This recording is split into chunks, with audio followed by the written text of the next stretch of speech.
Part 2 वर्ण विचार पढ़ते हैं। सबसे पहले वर्ण विचार पढ़ने से पहले हम लोग वर्ण की परिभाषा जान लेते हैं। भाषा की सबसे छोटी इकाई जिसके टुकड़े नहीं किए जा सकते उसे वर्ण कहते हैं। जैसे का एक वर्ण है तो वह भाषा की सबसे छोटी इकाई है और उसके टुकड़े नहीं किए जा सकते, अर्थात उसे बांटा नहीं जा सकता, वही वर्ण कहलाता है। और वर्णमाला वर्णों के व्यवस्थित समूह को वर्णमाला कहते हैं। जैसे वर्ण व्यवस्थित रूप से क्रम से अरेंज रहते हैं, जमे रहते हैं, उसको वर्णमाला कहते हैं। वर्ण के 2 प्रकार होते हैं।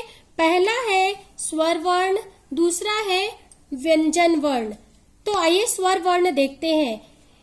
हिंदी में स्वरों की संख्या 11 है। अ, आ, ई, उ, री, ए, ओ और औ। स्वर के भेद। स्वर 3 प्रकार के होते हैं, ह्रस्व स्वर, दीर्घ स्वर और प्लुत स्वर।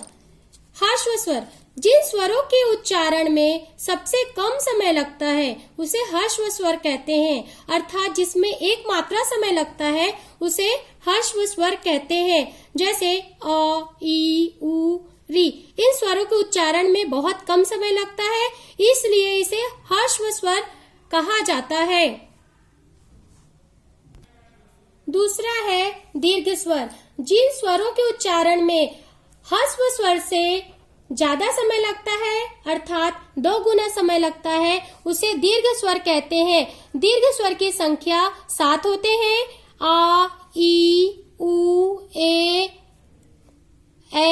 ओ और औ। इसमें ह्रस्व स्वर से अधिक समय लगता है, इसलिए इसे दीर्घ स्वर कहा जाता है। तीसरा है प्लुत स्वर।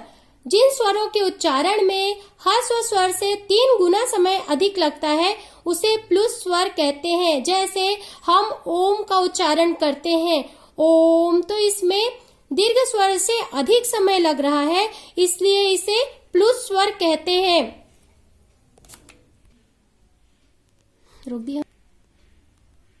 अयोग वाह। अम और आहा ये दोनों ध्वनियां न तो स्वर है न व्यंजन, इसलिए इसे अयोग वाह की श्रेणी में रखा गया है। अनुस्वार। अनुस्वार का उच्चारण नाक से होता है। अनुनासिक का उच्चारण नाक और मुंह से होता है। अनुनासिक को चंद्रबिंदी भी कहा जाता है। विसर्ग का प्रयोग। इसका प्रयोग अधिकतर तत्सम शब्दों में होता है।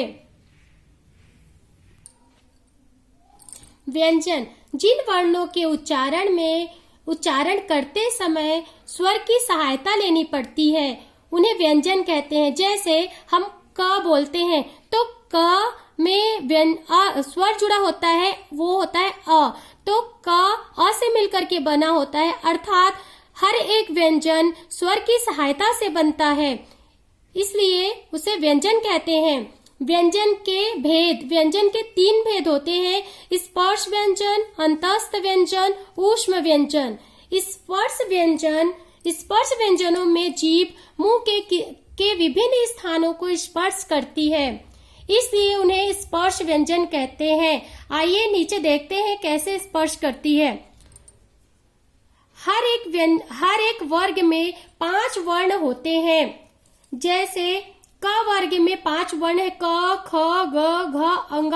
वैसे ही व्यंजन के 5 वर्ग होते हैं और प्रत्येक वर्ग में 5 वर्ण होते हैं, इसलिए इसकी संख्या 25 होती है।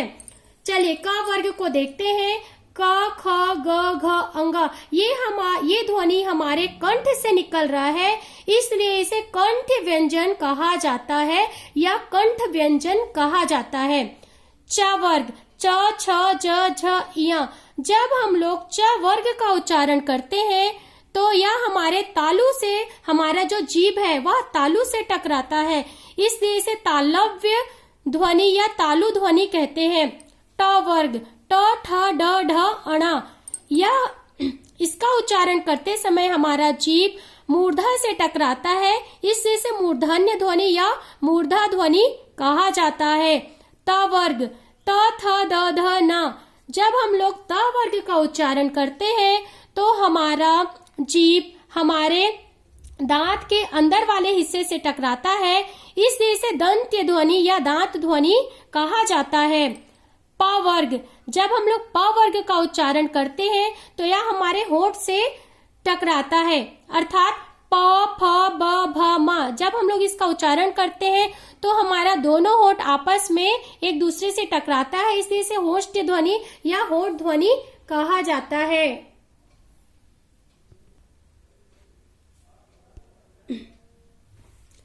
अंतस्थ व्यंजन, स्वर तथा व्यंजन के बीच की स्थिति में होने के कारण इसे अंतस्थ व्यंजन कहा जाता है, जिनके उच्चारण में जीभ मुंह के किसी भाग को दूसरे को पूरी तरह स्पर्श नहीं करती, इसलिए इसे अंतस्थ व्यंजन कहा जाता है। इसकी संख्या 4 होती है, य, र, ल और व। ऊष्म व्यंजन, जब हम लोग ऊष्म व्यंजन का प्रयोग करते हैं तो हमारे मुंह से ऊष्मा या गर्मी उत्पन्न होती है, जैसे श, स, स और ह। जब हम इसका उपयोग करते हैं, इसका उच्चारण करते हैं तो हमारे मुंह से ऊष्मा उत्पन्न होती है, इसलिए इसे ऊष्म व्यंजन कहा जाता है। संयुक्त व्यंजन, आप सबको पता है कि संयुक्त व्यंजन 4 प्रकार के होते हैं, छ, त्र, ज्ञ और श्र। जो छ है वह क, श और अ से मिलकर के बना है, अर्थात 2 व्यंजन और एक स्वर से मिलकर बने होने के कारण इसे संयुक्त व्यंजन कहा जाता है। त्र, त, र और अ से मिलकर के बना है। ज्ञ, ज, य और अ से मिलकर के बना है। श, श्र, श, र और अ से मिलकर के बना है। वर्ण विच्छेद, वर्ण विच्छेद वास्तव में होता क्या है, जैसे शब्दों के वर्ण को अलग अलग करके लिखना। जैसे हम लोग शब्द के वर्ण को अलग अलग करके लिखते हैं, वही वर्ण विच्छेद कहलाता है। जैसे यहाँ पे एक शब्द लिखा हुआ है थर्मस, चूंकि आप सबको पता है कि हर एक व्यंजन स्वर से मिलकर के बना होता है, तो थ जो है वो अ से मिलकर के बना है, र है वो भी अ से मिलके बना है, म है वो भी अ से मिलके बना है और स है वो भी अ से मिलके बना है। तो इन सबको अलग अलग लिखने की क्रिया ही वर्ण विच्छेद कहलाती है। तो थ जोड़ अ जोड़ र जोड़ अ जोड़ म जोड़ अ जोड़ स जोड़ अ। लेकिन जब हम लोग शब्द में से अलग करते हैं वर्णों को, तो अ जोड़ते हैं उसमें, तो नीचे हलंत लगाना अनिवार्य होता है, तो यही वर्ण विच्छेद कहलाता है। इस पाठ के अभ्यास प्रश्नों के उत्तर आपको वेबसाइट पे मिल जाएंगे, वहां से आप लोग इसे देख लीजिएगा और लिखकर याद कर लीजिएगा। उम्मीद करती हूँ आपको पाठ समझ में आया होगा।